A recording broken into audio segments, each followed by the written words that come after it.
आपके अपने channel lucky addition पन्ना home network में आप सभी दर्शकों का स्वागत है। मैं हूं आपके साथ कादिर। पन्ना होम नेटवर्क लकी एडिशन लगातार आप सभी दर्शकों से अपील करता आ रहा है कि सोशल डिस्टेंसिंग का पालन जरूर करें, किसी भी अनजान व्यक्ति के संपर्क में ना आए, शासन द्वारा दिए जा रहे नियम निर्देशों का पालन जरूर करें। कोरोना को हम सावधानियों से ही हरा सकते हैं। खबरों की शुरुआत करते हैं जिला पंचायत से। खबरों के प्रायोजक है Saint John English medium school, lucky complex, Janakpur road, Panna. जिला पंचायत अध्यक्ष को आरटीआई से मांगनी पड़ रही जानकारी, मनमानी पर उतारू अधिकारी, अध्यक्ष के पत्रों का नहीं देते जवाब, बैंकों में जमा राशि के ब्याज का मांगा ब्यौरा। जिला पंचायत के निवर्तमान अध्यक्ष प्रशासक रविराज सिंह यादव ने आज अपने ही विभाग में सूचना प्राप्त करने के लिए सूचना के अधिकार का सहारा लिया। बताया जाता है कि इन दिनों जिला पंचायत में अफसरशाही हावी है, जिसके चलते आम लोग तो दूर, जनप्रतिनिधियों की भी कोई सुनवाई नहीं हो रही है, जिसका पर्याय आज जिला पंचायत अध्यक्ष का आरटीआई आवेदन है। जिला पंचायत अध्यक्ष रविराज सिंह ने बताया कि उन्होंने जिला पंचायत के अधिकारियों से लगातार संवाद किया, 4 बार पत्र भी लिखकर जानकारी चाही, लेकिन कोई सुनने वाला नहीं है, जिसके चलते उन्होंने आज आरटीआई का आवेदन देकर जानकारी प्राप्त करने का प्रयास किया है। गौरतलब की जिला पंचायत में बिना बैठकों के ही राशियों का आवंटन हो रहा है, साथ ही बिना प्रभारी मंत्री की अनुशंसा के सचिव को स्थानांतरण भी किए जा रहे हैं। रविराज ने आरटीआई के तहत जिला पंचायत पन्ना को वर्ष 2015 से वर्तमान तक बैंक खाते में जमा निधि से ब्याज के रूप में प्राप्त होने वाली राशि के खर्च का ब्यौरा मांगा है। इसके अलावा उन्होंने कई महत्वपूर्ण जानकारियां भी मांगी।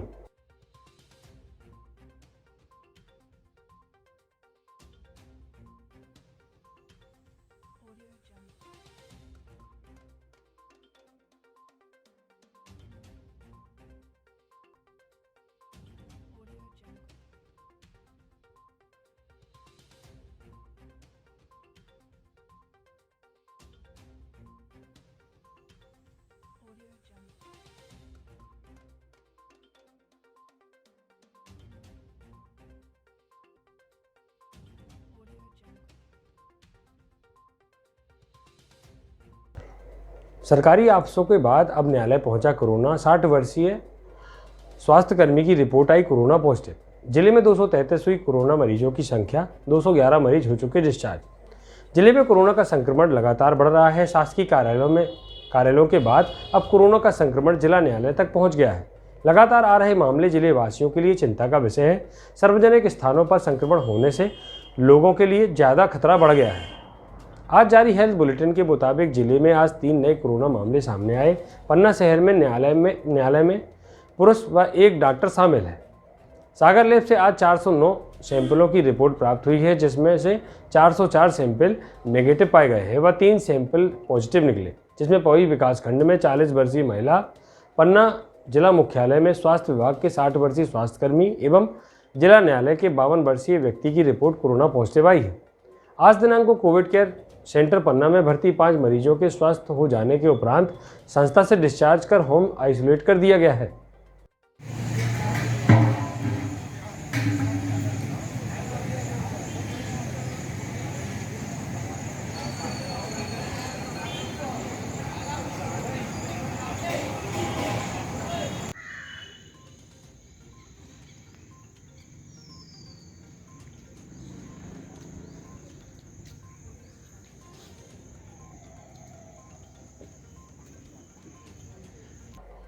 25,000 रुपये की रिश्वत लेते पटवारी गिरफ्तार, लोकायुक्त सागर टीम ने की कार्रवाई। अतिक्रमण का केस खारिज करने के एवज में मांगी थी रिश्वत। जिले में बुधवार को लोकायुक्त पुलिस द्वारा रिश्वत के मामले में कार्रवाई की गई। तहसील मुख्यालय पवई में लोकायुक्त पुलिस ने आज एक ट्रैप कार्रवाई का अंजाम देते हुए पवई हल्का के पटवारी राजेंद्र सोनी को 25,000 रुपये की रिश्वत लेते हुए रंगों हाथों गिरफ्तार किया है। पटवारी पर आरोप है कि उसने रिश्वत की यह राशि फरियादी विकास जैन निवासी पवई से उनके विरुद्ध न्यायालय में चल रहे अतिक्रमण के मामले को खारिज करने के लिए एवज में ली थी।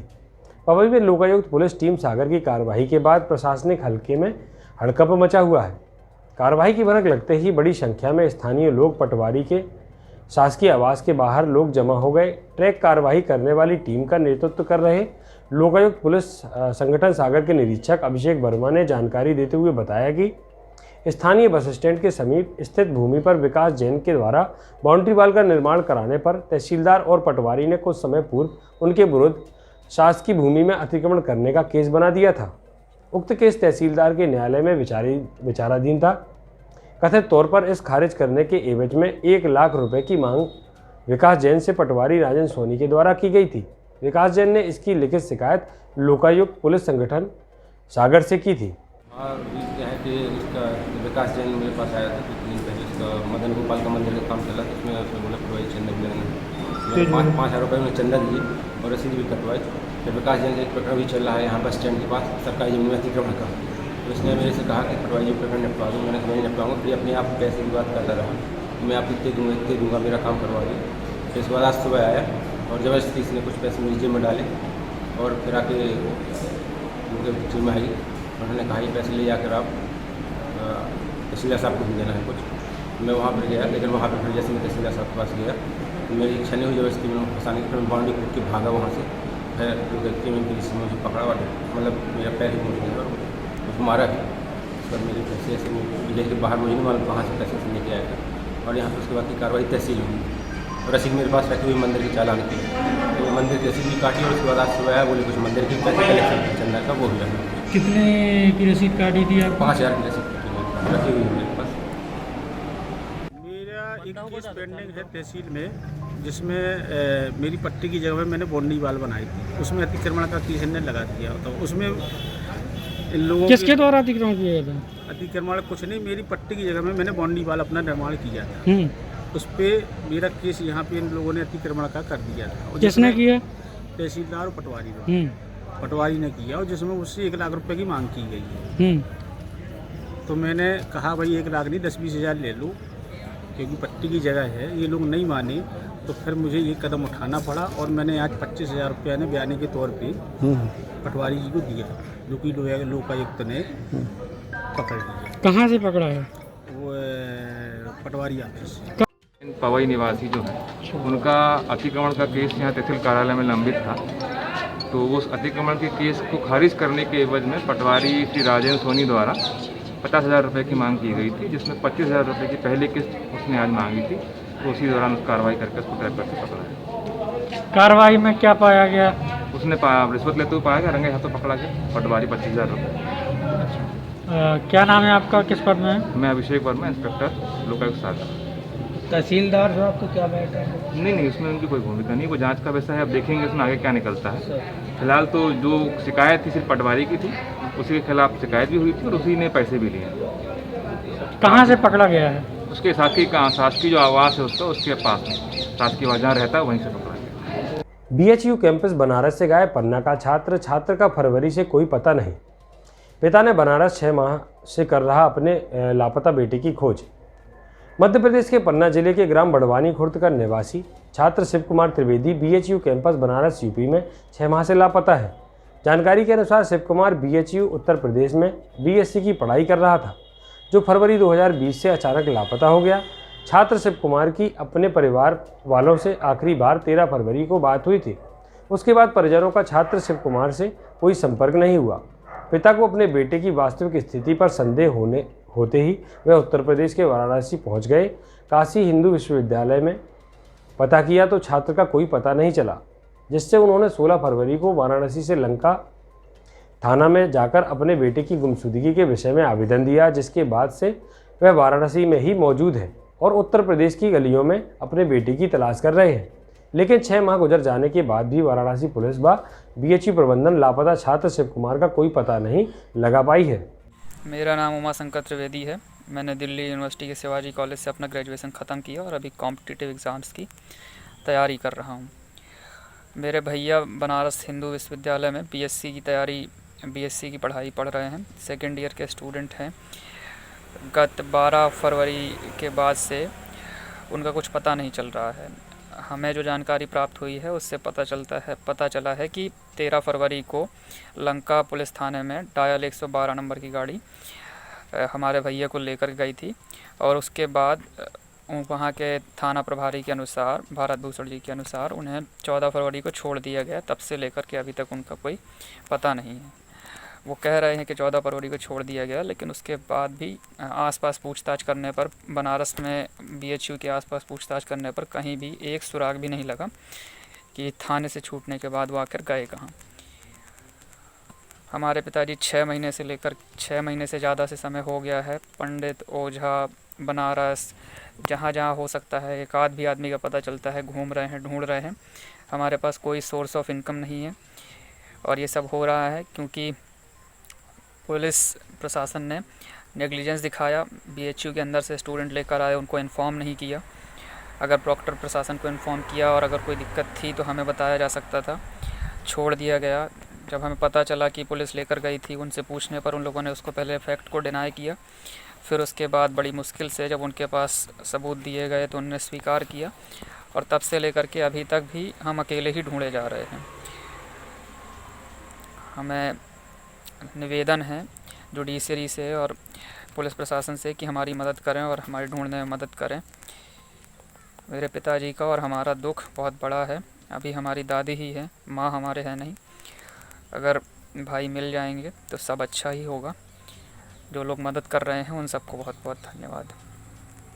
प्रकृति की गोद में बसा पन्ना जिले का सबसे सुंदर वाटरफॉल बृहस्पति कुंड। बृहस्पति कुंड में 300 फीट से गिरते झरने का दृश्य पर्यटकों का लेता है मनमोह। बृहस्पति कुंड का इतिहास भगवान राम के राम वन गमन पथ से भी जुड़ा हुआ है। मध्य प्रदेश के जिला पन्ना जिले को वैसे भी मंदिरों, हीरों और झीलों की नगरी से देश दुनिया में जाना जाता है। जिले के चारों पहाड़ियों की वादियां और झरनों की सुंदरता पर्यटकों का मन मोह लेती है। इन्हीं में से एक जिले का सबसे सुंदर वाटरफॉल बृहस्पति कुंड, जहां जो बरसात के दिनों में पर्यटकों के लिए सबसे बड़ा आकर्षण का केंद्र बना हुआ है। साथ ही इससे सिद्ध स्थल भी कहा जाता है क्योंकि बृहस्पति कुंड का इतिहास रामवन गमन पथ से जुड़ा हुआ है। पन्ना के नवागत कलेक्टर संजय कुमार मिश्रा ने बृहस्पति कुंड वाटरफॉल की तुलना अमेरिका के मैग्रा प्रपात से की है और कहा कि आज तक मैंने पूरे मध्य प्रदेश में ऐसा वाटरफॉल नहीं देखा। बहुत ही सुंदर रमणीक स्थल है। भाई साहब, ऐसा क्या है इस प्लेस में कि आप लोग बाहर से आते हैं? वैसे तो पूरे पन्ना में ही नेचुरलिटी ज़्यादा है और राष्ट्रीय उद्यान हो गया, लेकिन वो कुछ महीने बंद रहता है। बरसात में जैसे ये आपका फॉल हो गया यहाँ, ये पूर्ण रूपेण से नेचुरल है। इसमें कुछ भी मतलब ज़्यादा मानव का इंटरफेयर नहीं है। लेकिन इसके बाद भी कुछ चीज़ें यहाँ इतनी खतरनाक हैं, जैसे क्योंकि नेचुरल है, बहुत बड़ी खाई है, तो यहाँ कुछ न कुछ शासन को थोड़ा सा में जैसे रेलिंग वगैरह किनारे किनारे लगाना या एक चौकी लगाना, क्योंकि नीचे उतरने की जो जगह है तो अभी तो ठीक है। आज चूँकि काफ़ी भीड़ है, लेकिन जब भीड़ नहीं होती तो भी कुछ लोग आते हैं। लगभग कितने आदमी होंगे आज? आज मेरे को लगता है कि गाड़ियों की संख्या तो गाड़ियों को देख के लगा पता है कि एक गाड़ी ही कम से कम 100 गाड़ियाँ हैं, तो कम से कम यहाँ होंगे 500-700 लोग होंगे। प्रशासन को इस बारे में क्या संदेश देंगे आप? प्रशासन को संदेश ये देना चाहिए थोड़ा सा कि ऐसा कुछ समय जब आए, त्यौहार या छुट्टियाँ, तो कम से कम कुछ तो हों वॉलंटियर यहाँ पर हटाने के लिए। शासन तो अपने तरीके से करती है, लेकिन चूँकि पब्लिक अपना मनमाना काम करती है, शासन का भी उसमें कोई दोष नहीं है, लेकिन थोड़ा सा शासन को और ज़्यादा टाइट होने की जरूरत है। अच्छा, नीचे कोई ऐसा स्थान कोई अच्छा आपको क्या लगा?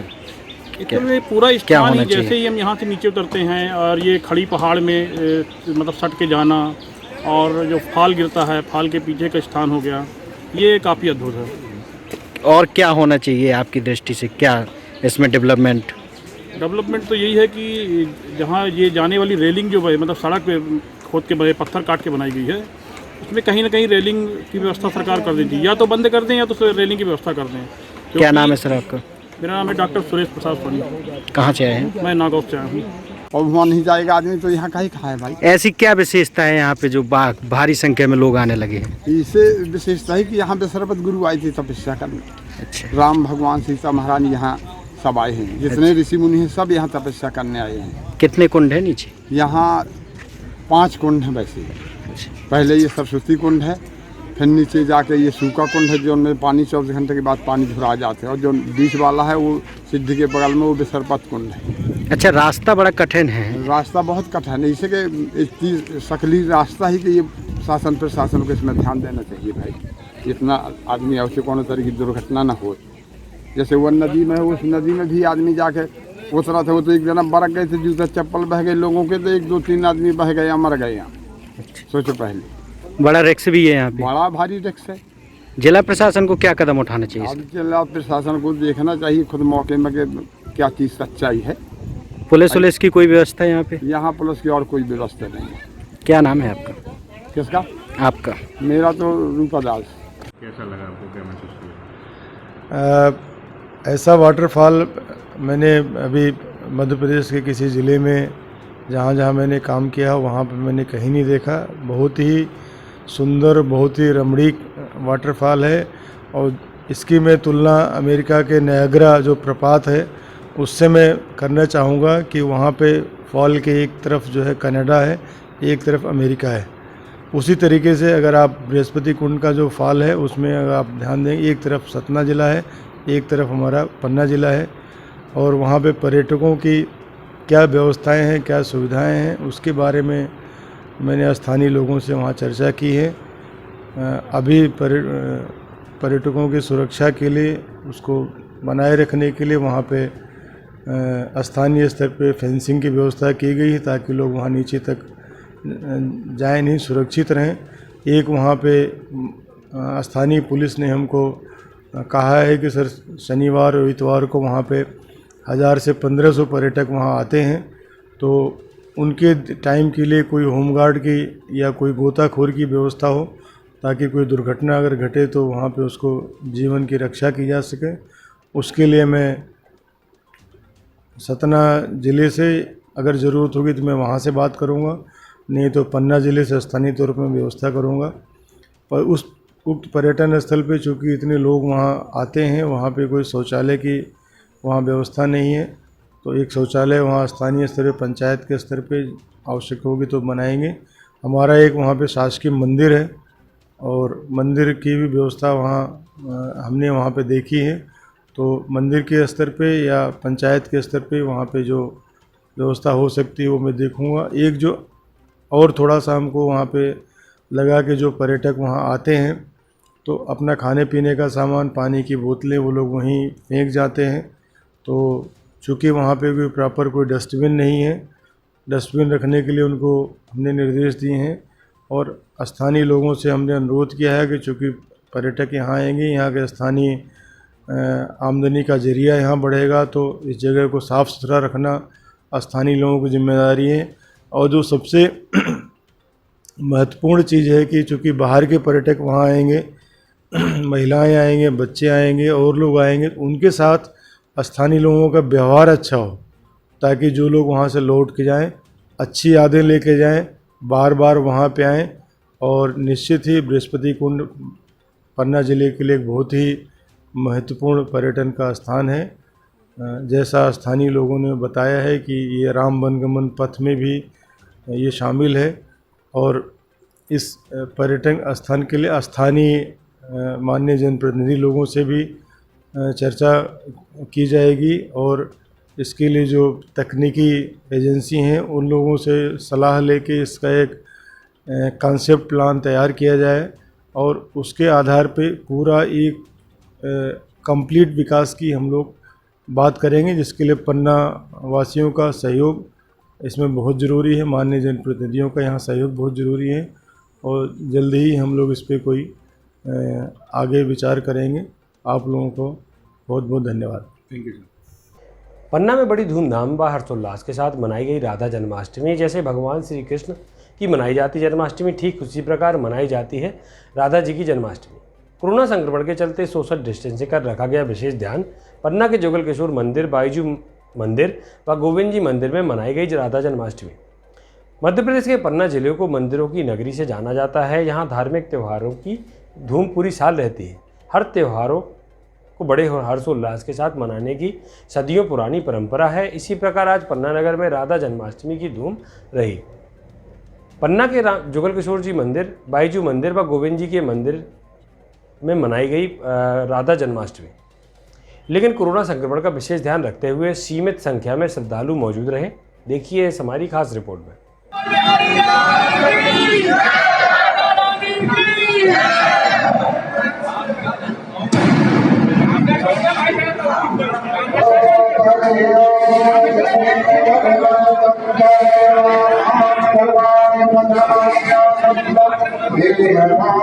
Thank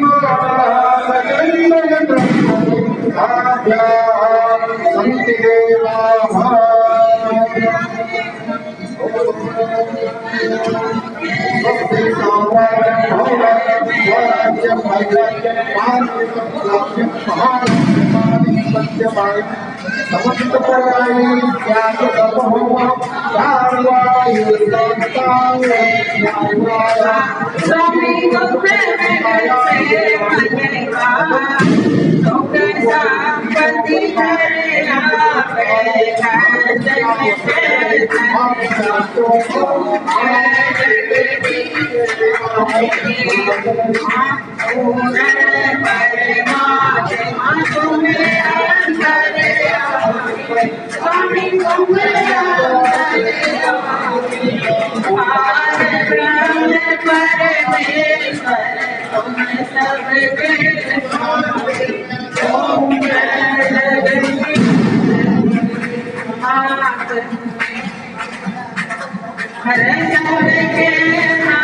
पाप संभव त्राहि मां पुंडरीकाक्षो सर्वपाप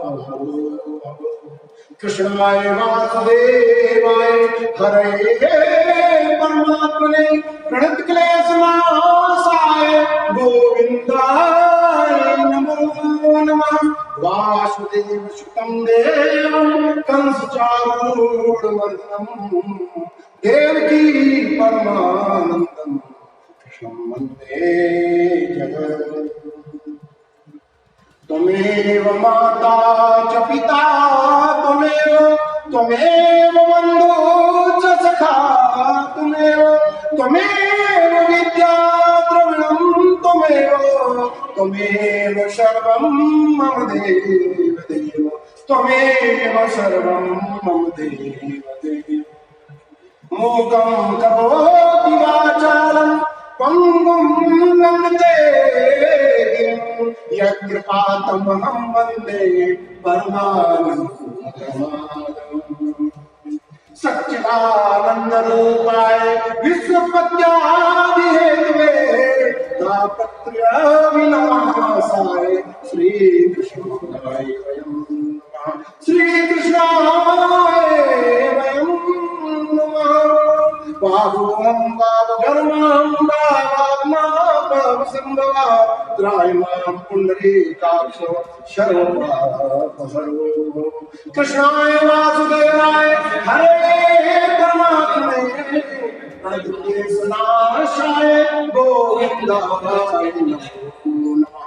वासुदेवसुतं देवं कंसचारूढमर्दनम् देवकी परमानंदं कृष्णं वन्दे जगत्।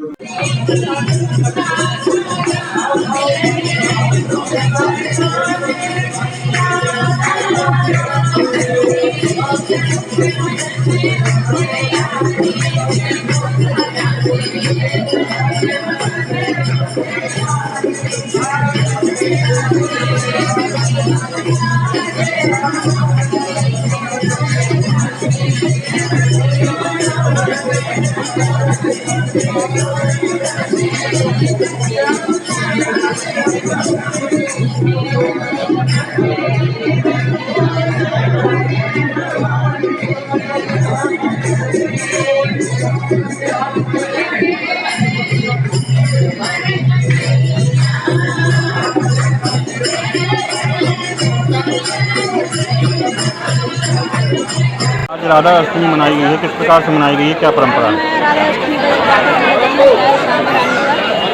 धूमधाम से हम लोग मनाते हैं और अभी भी मनाया है। अभी कोरोना चलते हुए होने का पालन किया और कोरोना से ज़्यादा उत्साह से नहीं मनाया है, लेकिन हम लोग त्यौहार अच्छे से मनाते हैं। अच्छा, क्या परंपरा है यहाँ की इस मंदिर? यहाँ हम लोग 4 साल पुरानी परंपरा है जी, 4 साल पुरानी से चली आ रही है परंपरा की। 10वीं पुरानी जन्म होता है, सब लोग आते हैं, अच्छे से श्यामा महारानी का श्रृंगार होता है। ये सब महिलाएं हमारे श्रृंगार करके आती है, तो सब लोग बड़ी धूमधाम से यहाँ पे गाते बजाते हैं, घूमते हैं, बड़े उत्साह के साथ। क्या नाम है आपका? हमारा अर्चना साहब। श्री बाईजूराज महारानी जू की जय, श्री राधा रानी जू की जय। दादा, आज किसका जन्मोत्सव मनाया जा रहा है और कितनी धूमधाम से मनाया जा रहा है? ये पारब्रह्म परमात्मा क्षतित की इलाजनी शक्ति श्यामा महारानी जो द्वापर युग में ब्रज मंडल में राधा रानी के रूप में अवतरित हुई, उन्हीं का जन्मदिन मनाया जाता है।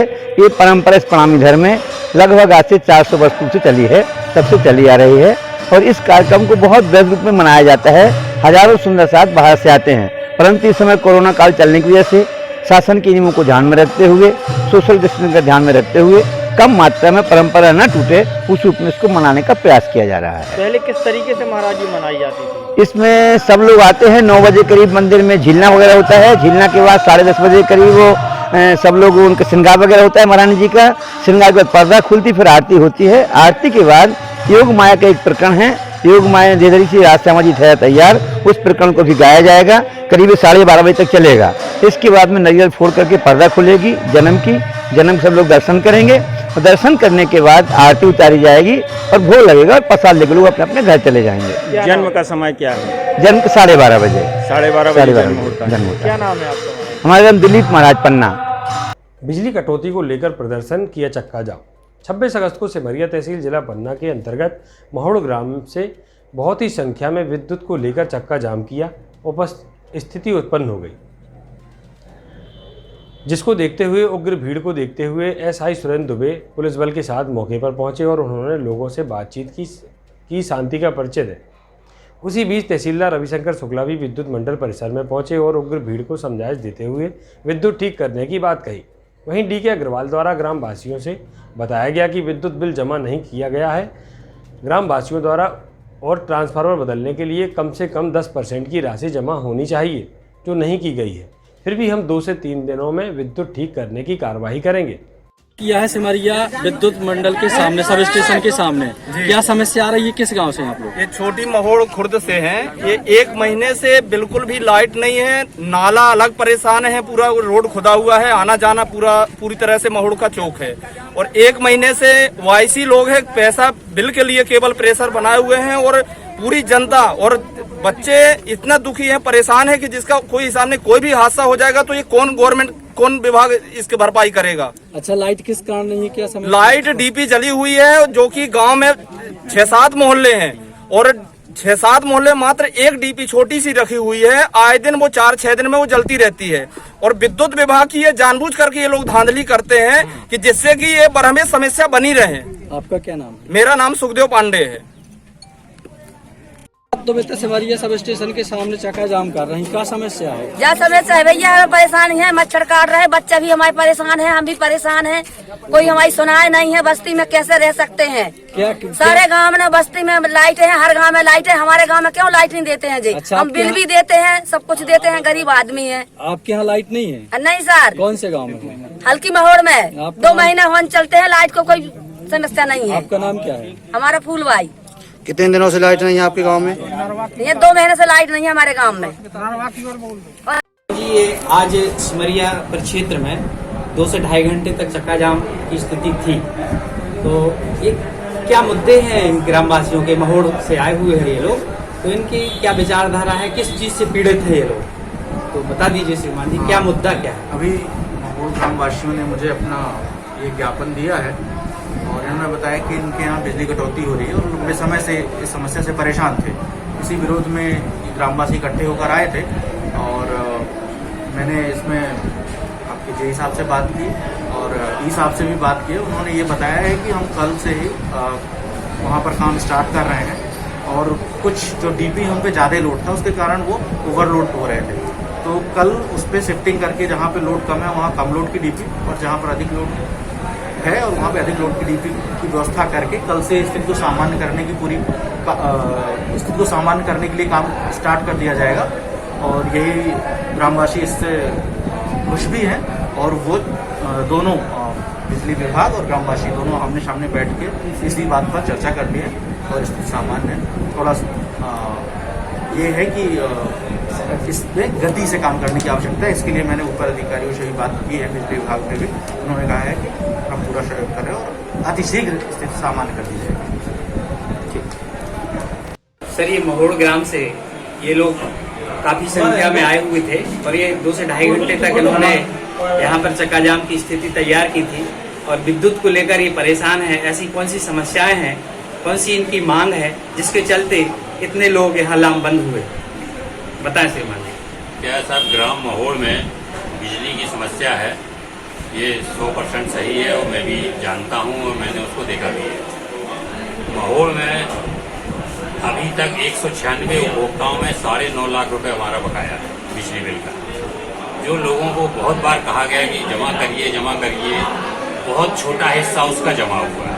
ट्रांसफार्मर फेल होने के लिए हमको 10% राशि की आवश्यकता होती है जब हम बदल पाते हैं, अभी भी उसकी 10% राशि नहीं हुई है। अभी शायद 2-3 दिन के अंदर इन्होंने कुछ राशि जमा किया है, उसको मैं जोड़ घटा के जो भी ये लिस्ट बनेगी, बनाने के बाद इनका ट्रांसफार्मर फिजिबल हो जाएगा और माननीय तहसीलदार साहब महोदय के मध्यस्थता की वजह से पूरे आपके ग्राम के लोग जब एक मत हो गए हैं कि हम उसमें 1.25 का ट्रांसफार्मर और चालू करेंगे, 2 सर्किट हैं तो दोनों के लिए अलग अलग ट्रांसफार्मर देंगे।